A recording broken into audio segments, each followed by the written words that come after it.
Hello everyone, welcome to 30 Minutes with SyRan, episode number 4. I'm Josh. And I'm James. I hope you're all doing well, keeping safe in these current times. We're back. It's been a while. I know you've all been sort of hammering us on the socials. We've got the next few recording, so we're doing these in a batch. But what we're going to do is we're going to do another track breakdown for you. This time, it's our track called For You. In this episode, we're going to be focusing on all the synths, the pads. We're going to go over pianos, which I know is something that a lot of people have been asking us. And basically everything apart from the drums and bass. Exactly, yeah. So, take the drum and bass out of drum and bass and see what's left. Exactly, because we've in previous episodes, we've covered drums and bass. And with this track, there is a lot going on. And there's no way we're going to keep to 30 minutes. I mean... Oh no, 100% we're not. So, but in this track, it's a lot more area and ambient as compared to other tracks that we have done. So it would just make more sense that we break down this track on the synths and the pads and the more ambient stuff that's going on around it.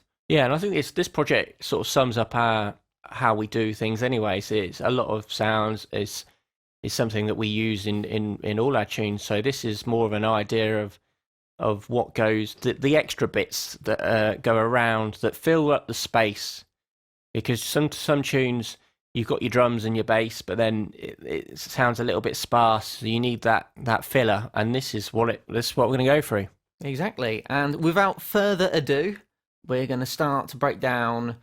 Should we do the pads first? Yeah. Start from the top and work our way down? Yeah, so we'll do a quick little playthrough of the build-up just to get an idea of what the track is. You can buy and stream, download the track. It was released last year on Ram Records, so let's go.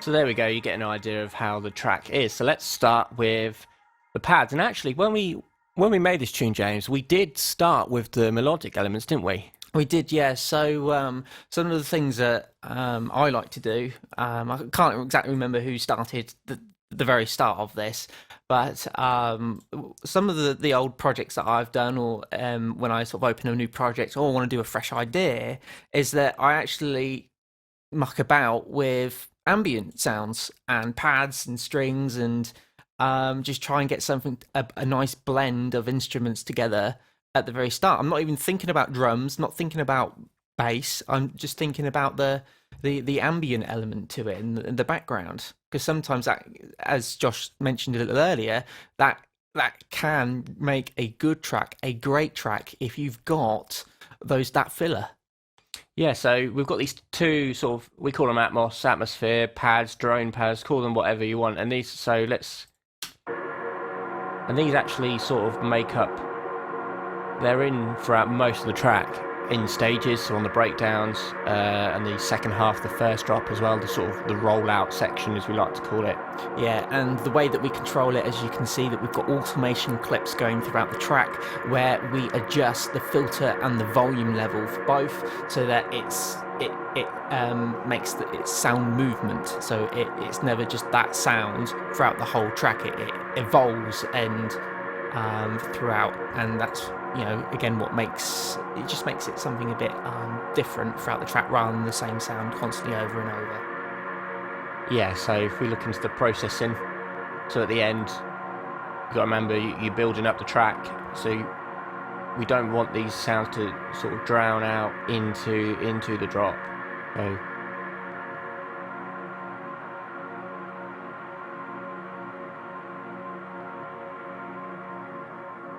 we've got a filter doing one. So this is a technique that we do quite a lot actually. If you've got 2 or 3 sounds, instead of doing them all the same filter movement, split them up. So you do one that does a high pass filter, the other one that does a low pass filter, just little things like that.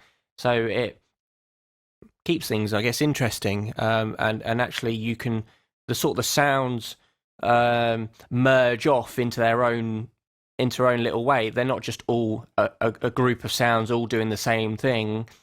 I guess an analogy is you're walking down you've got 2 people walking down the street, and they get to the end of the street, and one of them turns left and the other one turns right. Yeah, exactly. And it's not like they literally turn 90 degrees angle left and right as well, just like that. But in this case, what we've done is just a gradual fade for both, that we haven't just sort of stopped the sounds, right there, right then. It's just a gradual fade out. It's almost like like when on the build up as well, as it's building up, the more that it builds up, okay, you bring these more ambient sounds down in the mix. So it's gradual, not just a big stop.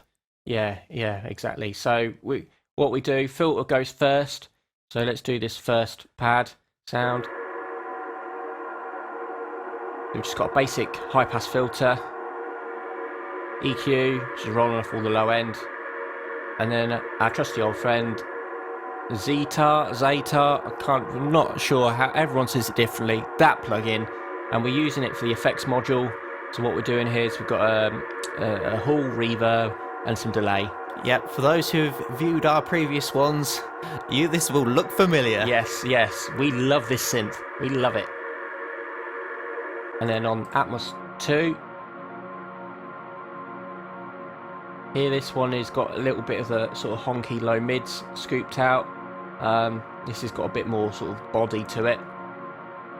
And then another EQ which is just taking out some of the resonating sounds and giving a little bit of sort of top mids just to push it forward a bit. And then the filter, as you can see.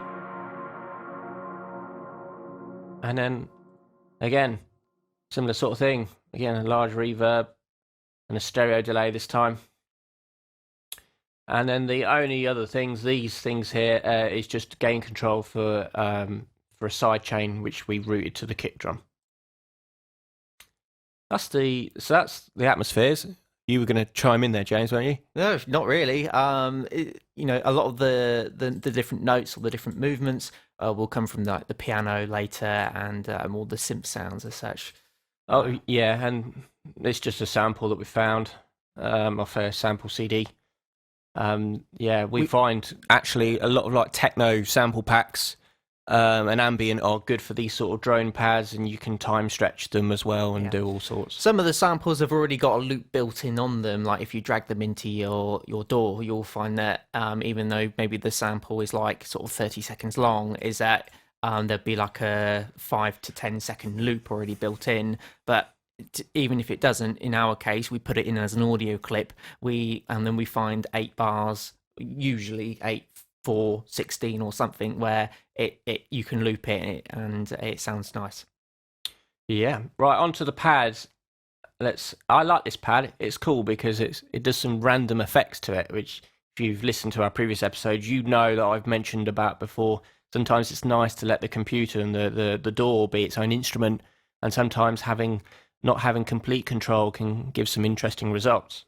Let's play this pad.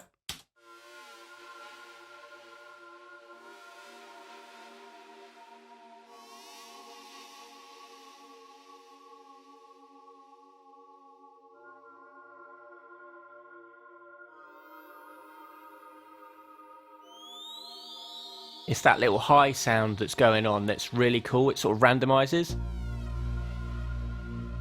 And it sort of reminds me of like sort of the early jungle tracks that had the sort of the loon bird sample and the sort of sort of like an animal style effects. I seem to remember. I remember reading a tweet from Taxman talking about the whole dolphin sound, and that's what it reminded me of. And it's quite cool. It does something every different. Yeah, it does something every different time. So it's just a nice little focus point, I guess, on the pad.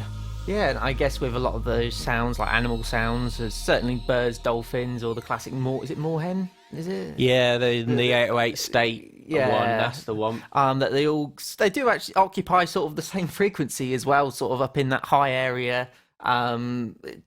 Which I guess that's why it sort of gives it that sound as well, and something that pierces through like the drums or something like that. It's its own space, and it sits really nicely in sort of jungle tracks. Yeah, it does. And this is the synth that does it. It's called Hybrid 3. I wouldn't say it's one of these synths. It's really cool. It's a cool, quirky synth. You're not going to get massive fat sounds out of it, but you can do quite a lot, and layering them up can really help. So that's where that sort of top pad sound comes from. Normally this is on sale. I remember I picked this up quite cheaply. It was one of those. It looked cool, and I thought I'd give it a try. And it's one of them. I wouldn't use it all the time, but it's just a cool little soft synth to have in your arsenal. Yeah, producer top tip: wait until Black Friday sales or some sort of sales before. Save all your money up for the year, and then when it comes to Black Friday, go and spend it all then. Yeah, that is a good idea, actually. Good idea. Because you never know what you can get on a Black Friday sale. I think I paid like £2 or something for it. £2-3 price of a coffee, and it's sort of them. If you use it in 2 tunes, you've got your money's worth. And then this low pad sound, which comes in again, it's a different sound here. It's sort of like a little droney bass sound.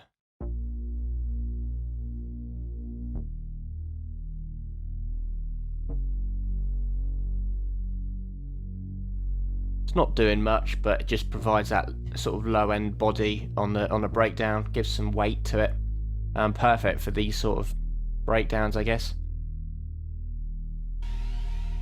And that's most of the breakdown nearly. So now we're into, again, throughout the tune, they repeat themselves in the second breakdown, and the pads, you can see, we sort of filter them in and out over the track in the sort of rollout section. Yeah, for like those sounds were a lot more upfront in the intro, but when it came to the breakdown and the end, is that we had other sounds like the arp and the lead sound, which we'll be shortly getting onto, which occupied more of the space then. So as you can see, certainly on the breakdown on the top pad, is that the filter is sort of around the halfway part, especially for the drones. It's just so that it's not clashing, or it's not the most prevalent thing. Movement. Yeah, so as compared to like the arp or other sounds that we've got, which would be more of the focus then. Yeah. So let's go processing wise. There's not going to be much going on here. Pushing out, so that, like we said, that sort of the animal sound frequency, bringing that up in the mix. Crystallizer, which is it's a granular sort of delay, granular echo. I love the Sound Toys suite. We use them a lot. Really cool. Again, just good at creating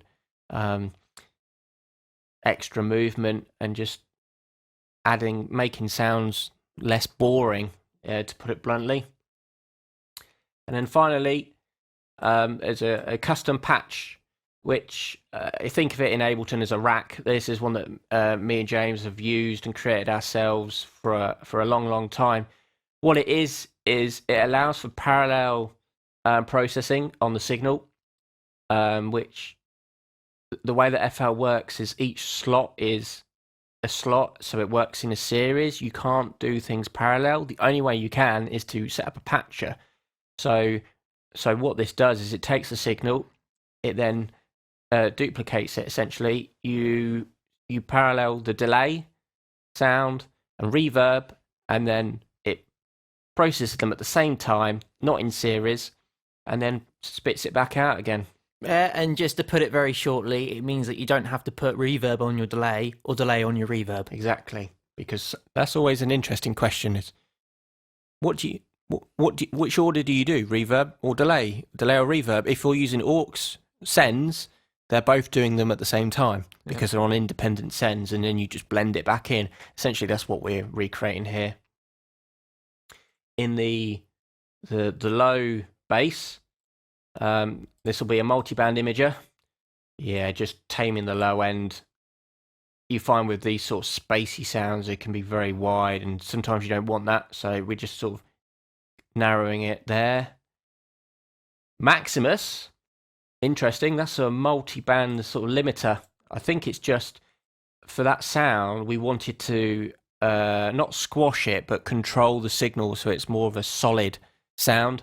So that's why this multi-band would have been going on there. More than likely, the sound itself would be, there'd be like loads of movement, absolutely loads of movement. Too much. And too much. So what we've done is basically the first two things is, right, calm down, make it a bit more mono, and also just make it a bit more consistent as well. Yep. Before then going possibly, is that a volume control there? That Yeah. balance? And then before then doing the EQ after that as well. Yeah, so that's just doing volume control.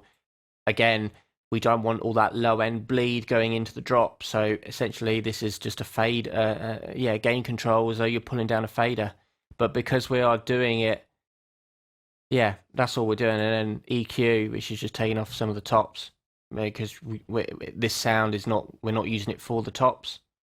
So yeah, that's that sound. That's the pads. Cracking on, 17 minutes. I think we're doing all right, Jazz. Well, so far, cool. So far.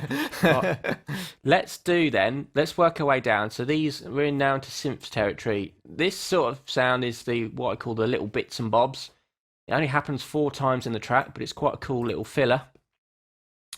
It's a massive patch. It's channel on 34, and it does this sort of thing.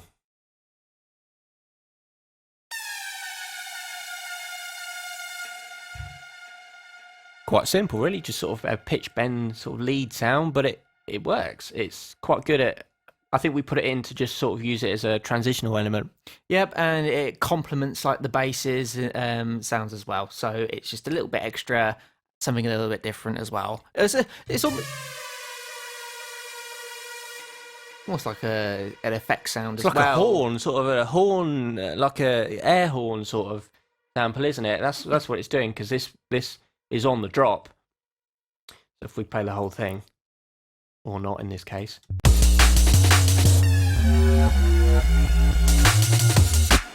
Yep. Yeah, a bit like get the effects like the laser effects and the bubbly like sort of sounds, or some sirens as well. Yeah, Again, going dub back siren, to the dub sirens. Very much we've just used a lead sound as acting like a horn instead. Yeah, like a sort of rave crowd sample. Which is quite cool. Yeah, and that's just massive. Patch called Lasers. There you go. That's all you need to know on that. Arpeggio time. So let's open it up here. We'll play it. So this happens, again, we filter it in and back out again on the breakdown.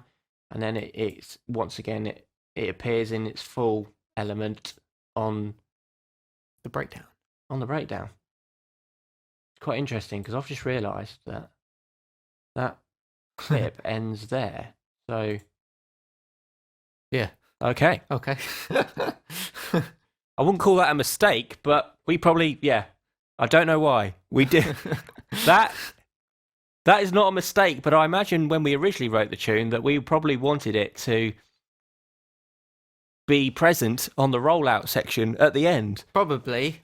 Maybe we'll have to ring them up and go, can we re-release this as like a version 2 VIP? But the only change is we've got the ARP at the end now. I'll tell you what, everyone probably does that, little things. So ignore all that. That doesn't exist. That doesn't exist anymore. Or I may have actually, this may not have been the final version. I may have noticed it in Cubase. So I may have I don't know, but chances are it's probably like that. So anyway, I've only just found that today, and we made the tune well over a year and a bit ago. Oh well. Oh well. Oh well. No one's noticed. Yeah, no one has noticed, and now people are going to notice. You're going to hit us up on the socials, going, "Oh, that arpeggio's not in on the second drop." Well, really notice the difference now. Dislike. Yeah, dislike. So like incomplete tune. I want a refund. Anyways, right, we'll stop laughing around. So here we go. Here's the arp.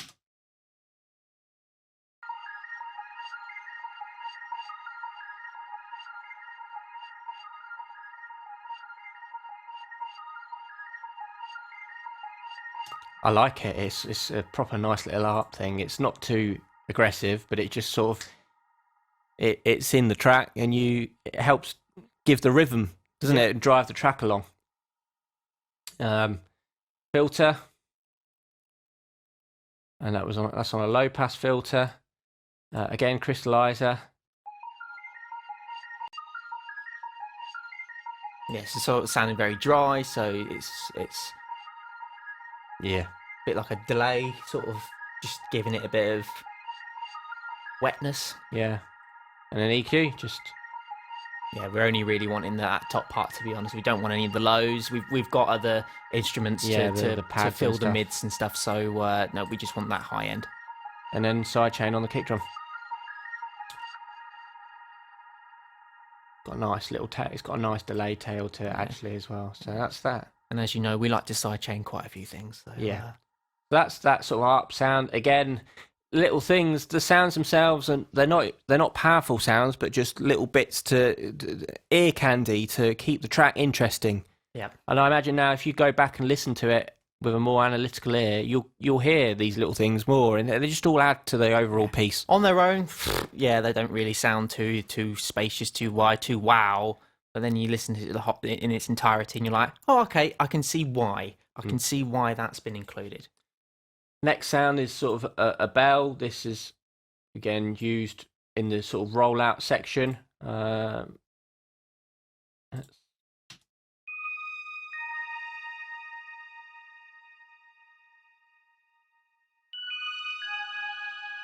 of like a little motif, sort of little top line, really, isn't it? Yeah. Yeah, because this would be complementing the lead as well, and a few Yeah. other bits and pieces that are like the second part of the drop is the more it's not chords, sorry, more progression, sorry, or Yeah. like note progression. So the bell is adding It's more to that, melodic, isn't it? yeah, More melodic. adding to that melody. And then a second lead line, which is quite cool. Very cool. Very cool, he says.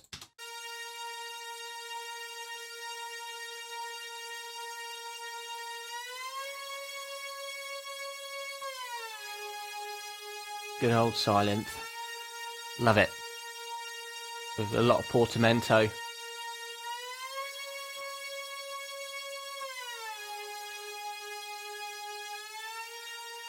And then yeah, it sort of fades into the breakdown.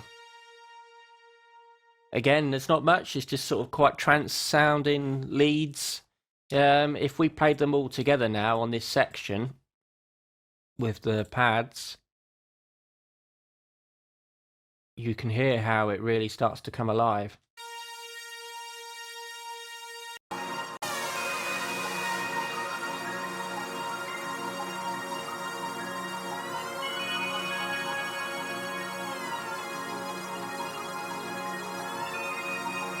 So you've really got the arps doing the rhythmic elements, and it's just with the drums as well. The drums on this very heavy, and it's just it rolls. Yeah. That's all it does. It helps give the roll because you have the sort of the mad bass sounds at the start, the aggression, and then just a section where it's more melodic, and you just a little breather, but still keeping it rolling.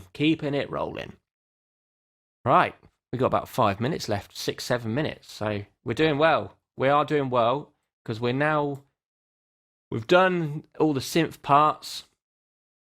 Again, there was silent. Let's quickly go over the processing. The bell has just got EQ because the patch has already got reverb delay on it. This lead, again, same thing, just simple EQ. All the processing is done in the synth. So you've got a chorus and a delay. and some, yeah, keeping it simple, Right, should we do Got more pads. more there. pads? Yeah, let's do more pads. So let's do, so Is this the low pad? yes, I think so, James, not sure. Right.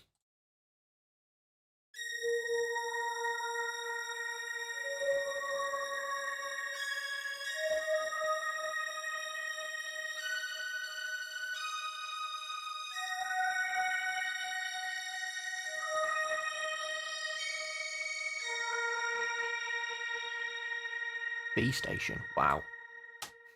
So yeah, so this sort of pad line is an additional element and harmony, I guess, which happens on the second breakdown at the end. Novation sound, very. We've got a family friend who's got a Novation Supernova 2 synth, and I've always liked the sound of it. It's quite liquidy and bubbly, and that's what this sort of pad. It's got really nice filters on it, and that's what we wanted to recreate in this track, a sort of little synth line like that. So Novation V Station. It's an old synth, but a good one. Really like it. And then the strings, Korg M1. So again, we've gone quite sort of 90s synths here, late 90s, Korg M1. And so again, just a high string. Not doing much, but just gives that rave sound. Yeah, and as a lot of you know, that we like to take inspiration from the 90s and rave sounds. So, you know, one of the best ways of doing that is by using either emulators or synths which are from that era as well, because you can't aside from actually forking out thousands of pounds for the actual stuff, that's probably the closest you can get to the sound of it. And these days, emulators are very good at their job. Well, that Korg is that M1 is part of the suite, which is done by Korg. I know that Roland do it as well. So it is the original manufacturers are doing soft synth versions of their iconic lines. Anyways, strings again, EQ, not doing much. Patcher, again, delay and reverb, and then the filter. The pad, that Novation pad is, again, ping pong delay, reverb, pardon me, and parametric EQ, just to take out some of the harshness, because the filter's quite resonant heavy. And there's just a bit where we just take out the harshness a little bit. Not much, but we just felt it was a bit too cluttered in that area.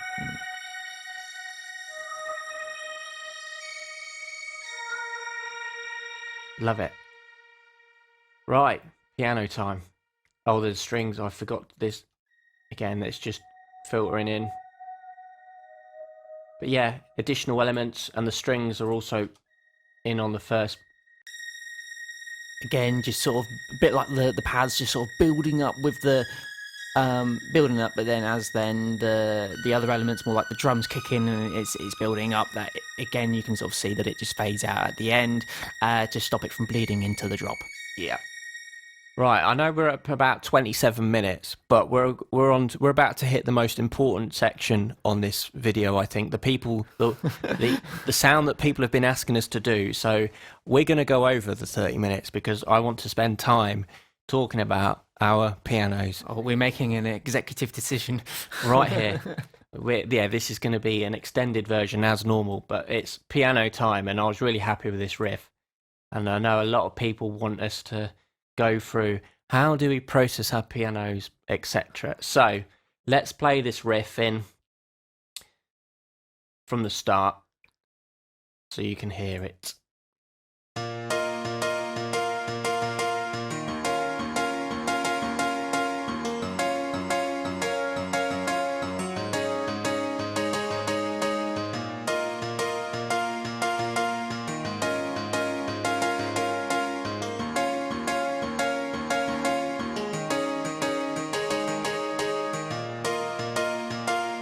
Proper nice little hands in the air moment. Love playing in these.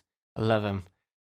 They're just Yeah, coming up with good ideas. to be honest, sometimes in the studio section we've got like a little keyboard and we just root it in, and Josh just like jamming away on chords or something. It's just a nice little thing. We to actually, add. yeah, we wanted quite a quantized version of this, so I ended up going back in and quantizing it, and I believe it's I wouldn't be surprised if it's fixed velocity as well, because we wanted sort of, I think for this we didn't want it too all over the place. With all the other sounds that you've got that generate a lot of movement, a lot of variance anyway, is that you always I think you sort of want a couple of things which are more say quantized and stick with the beat, and especially at fast BPMs. Yeah, 175. If it was a 140 track, I would be a lot of room for swing and groove. But yeah, so you got a lot of the other elements creating that movement and that syncopation,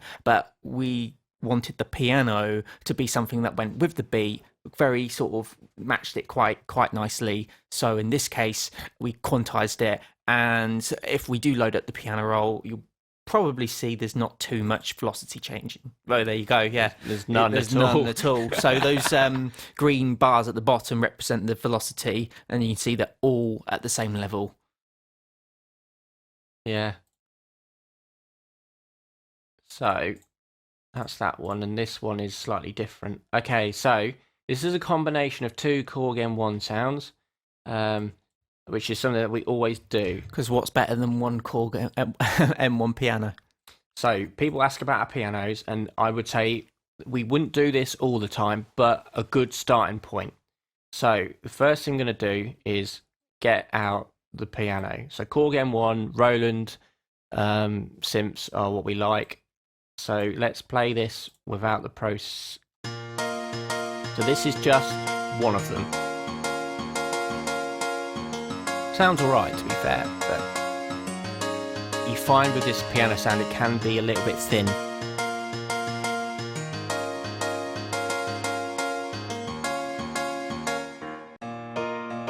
So here we've layered it with another piano sound, which is slightly different. This is the piano 2 sound off the synth, not the house piano, which is piano 1. Yeah, so as you can tell, the first one is more the upfront, harsher of the two, and the second one is more of the softer in the background but spacier sort of sound. It's got all the mids. Word. Yeah. Combine them together and you just get more depth, a stronger sound, I find, which is why it works. And for here, we use the onboard effects. So we'd use whatever's come off the patch. Yeah, that's the great thing with the Korg is just the patches are great. They sound a great starting point. And yeah, they just work really well. So that's one of the, start with a preset on the Korg, just find the piano and see what works. You can always chop and change your effects, but this synth is very difficult to program. There's a lot going on underneath.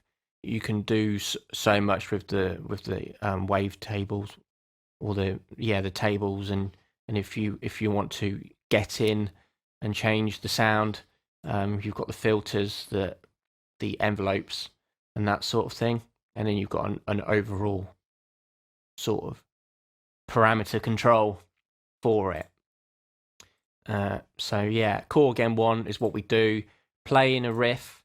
Now, I always find 175 BPM melodies or like piano riffs a bit more difficult than that of ones that are sort of 128 or 140. Yeah, it can sound too chaotic if you go really fast, or what we did on this one is we half-timed it. And the key to recreating or to creating nice sort of house piano riffs is to use chord triads, but also use sevenths and ninths. So if you look here, we're spreading the piano line over multiple octaves. So you've got this sort of top line.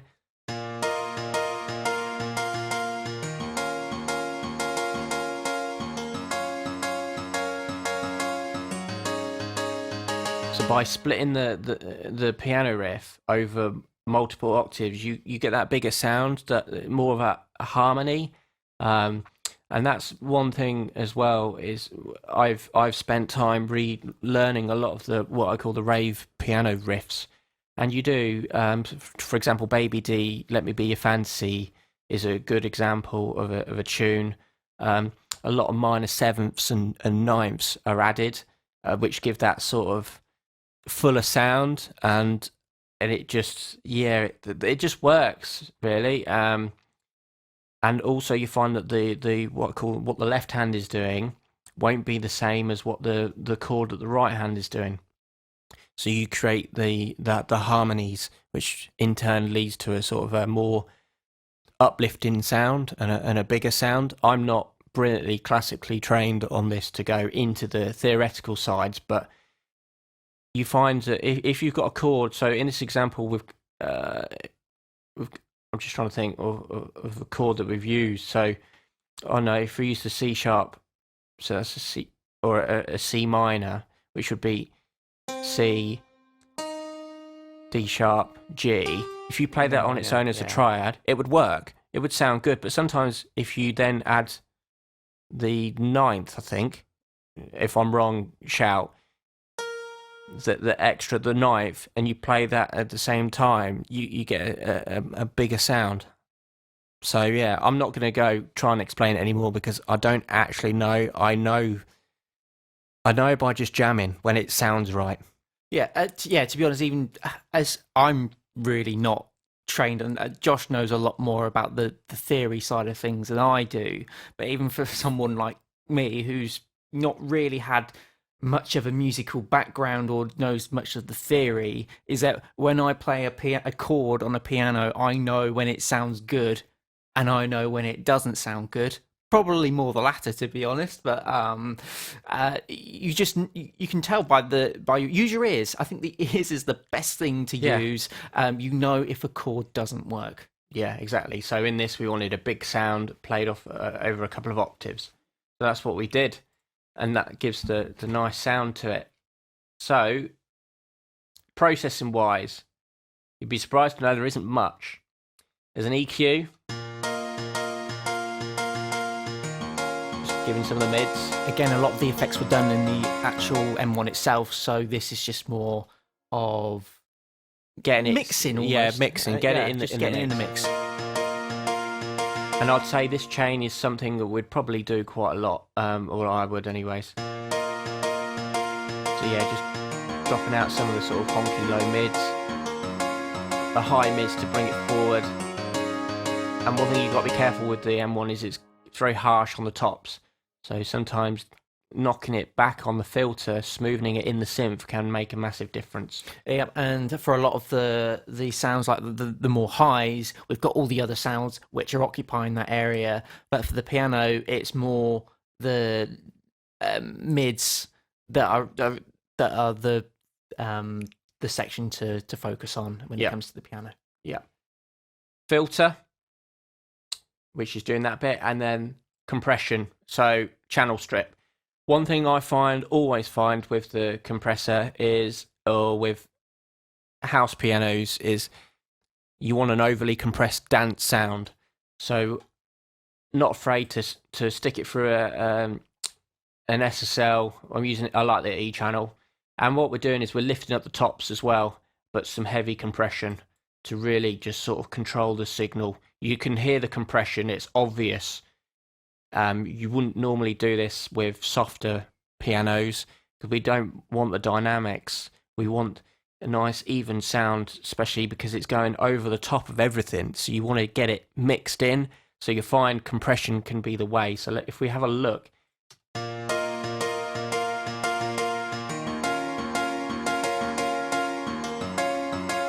Without.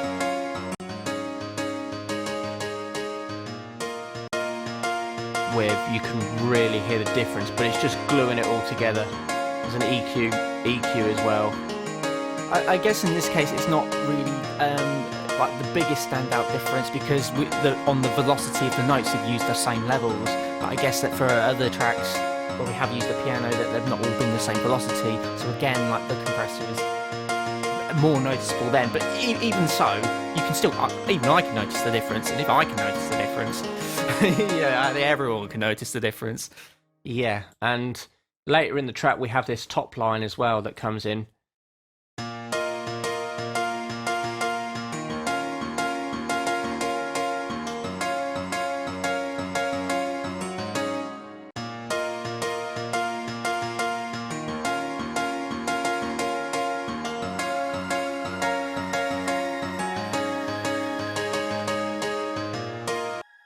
So this little additional element is a more natural piano and a choir sample. It's our friends, the FL keys, again. We love it. Yeah. Just a standard piano sound. And yeah, and just some choir, some classical trance choir sound. Patcher doing delay and reverb in parallel and some EQ. Reminds me a bit of Robert Miles' Children. That's the sort of vibe, but we wanted those sort of pianos. And that is how we do pianos. I would say Korg M1 synth or a classic synth. Definitely get lost in the internet looking up what sounds were used in old rave tracks, any sort of house piano. A lot of them would be off samplers as well. Roland did some good piano sounds. Yamaha and Korg, and just get the right synth, and that will do most of the work for you. I mean, you mentioned Baby D Fantasy earlier, maybe CC Peniston Finally. Yeah. Liquid, Sweet Harmony, another good track. Yeah, Danny Bird, I'm sure, will... yeah, some of the Danny Bird tracks have got that. So that old rave, if you want to get that the rave sound, it's worth looking. There's a lot of forums that will tell you what sort of synths that they used, and then it's trying to, from that search, okay, so is there an emulation or an alternative that sounds similar to it? Because there's a lot of plugins that are modelled on classic synths, and yeah, I think that's it. So for pianos, and we did this on a lot of the top takeaway is have two piano sounds complementing. So you have your main sound, which is the house piano here, and then have another piano sound which has got a slightly different characteristic, but it's reinforcing that piano. It doesn't have to play the same notes, you can harmonize it, and then use reverb and delay to give it some space. Delay is normally a good one for a lot of 90s sounds, and then EQ. Watch out for the sort of low mids, and roll off, and watch out there's not too much low end, and then finally the harshness on the real highs, the 10k. Just a de-esser. If you find it's not working, try de-esser. That may help. Yep, and then also just be aware of what other sounds that you've got in the mix as well. So in this case, that we had a lot of the atmospheres that we had, they seem to be, well, occupy more of the highs as well. So we pushed back the sort of the highs. Pianos are a lead element. They're a lead element, so they will take up a lot of dynamic range, which is why we put a lot of compression on it to try and sit it over the top. You treat it like a vocal, really, and there is times where you will have to mould other sounds around it for it to work. Yeah, it is. I'm sure Josh can testify. It's an absolute... Well, it's trouble getting it to sit in the mix sometimes. And yeah, too loud, too quiet. I'm not sure. Because we want the power, but it can't overpower everything else. Piano takes the whole dynamic, the whole frequency range, really, and that's why it's difficult. I mean, and in this case as well, as you can see, is that the piano we don't really have on the drop at all, because we just thought that the basses, again, being very big and powerful, together with the piano sound, again, trying to be very big and powerful, it would be very difficult to get right. And it's not impossible. There are other tracks that we've done that have the piano in the drop, so it's not impossible, but they are two very big sounds. Yeah. Basses, pianos, so vocals as well. And you just sort of want to think as well, okay, what is the main element that I want at this point in the track. Like in the drop, of course, it's going to be the drums and the bass that are the biggest things. Or maybe then you got the second part of the drop. Okay, you know, for us the basses are, they're not stripped back, but they're not as harsh. What things can we bring in? In this case, we bring in like the atmospheres and the ambient sounds. You know, we could have put, you know, you can put the piano in there. Obviously, not like the chords like we have done, but even if it's just sort of playing like a note progression or something as a smaller one rather than like a big chords. But you know, there's no real way of doing things. It's you know, you will find a way of getting it all to sit well. So find that way, see what works, see what doesn't work, and it's through experience as well with working with pianos that you will find more naturally, okay, what will work, what won't work. Yeah, definitely. And also as well, one thing to come in on this is the Korg. Try and find a sound that isn't too wide. The dance piano can be good in mono. So if you have the sound collapse to mono and then use the reverb and the delay to give it some depth, yeah, I think that can help put it in a good space. I think it's quite similar to a vocal in a way. And yeah, compression. Yeah, so in what we've done here is we've run it through a channel strip to give some nice character, cat EQ, a lot of lift on the tops, and some compression. So I think that is I wouldn't say it's the formula, but it's a good starting point for how we do pianos. Yeah, it's exactly. It's how we do it. It's Korg M1. Korg M1. And if this means that we're not sponsored by Korg or anything, this is just the M1 was a massive synth in the 90s. It has that iconic sound. So that's how we do Korg M1, and then just process it to how you want. So yeah, I think that's, on that note, I think that's a good time to wrap up the video, because we're going to be about 50 minutes. But we wanted to talk about pianos. A lot of people have been asking. I think in a future episode I may do, if we do, I know there's other tunes that we've got different pianos, so we'll go through the different piano sounds.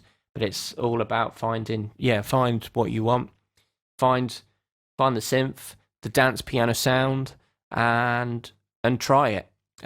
Yeah.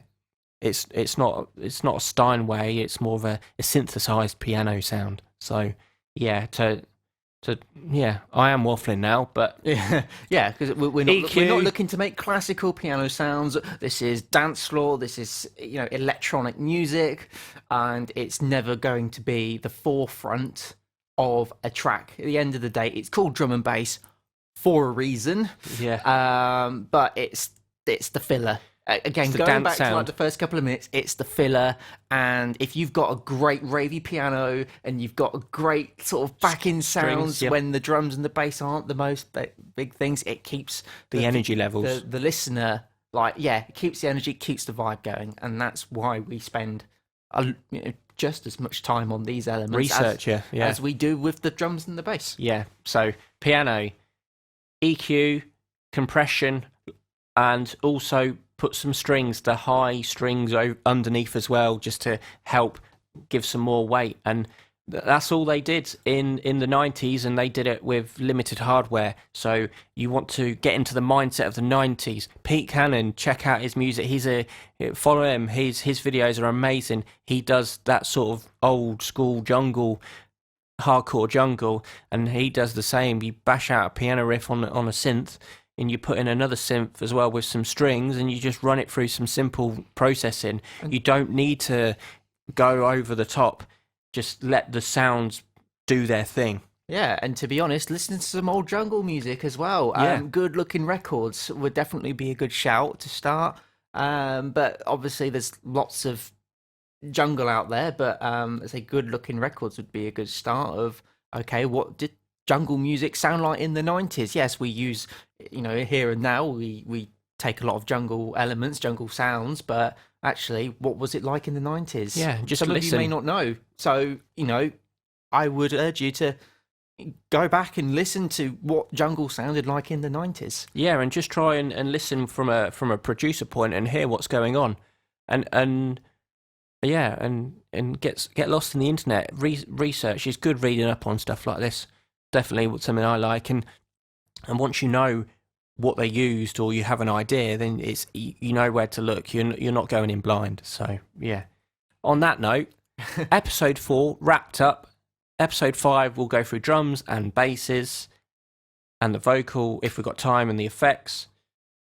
Until then, if we've got time, isn't it? If we've got time. Until then, take care, stay safe. We'll see you next month for 30 minutes with SyRan, asterisk, it may be a bit more, as we continue with For You. Exactly. Thank you very much, and see you next time.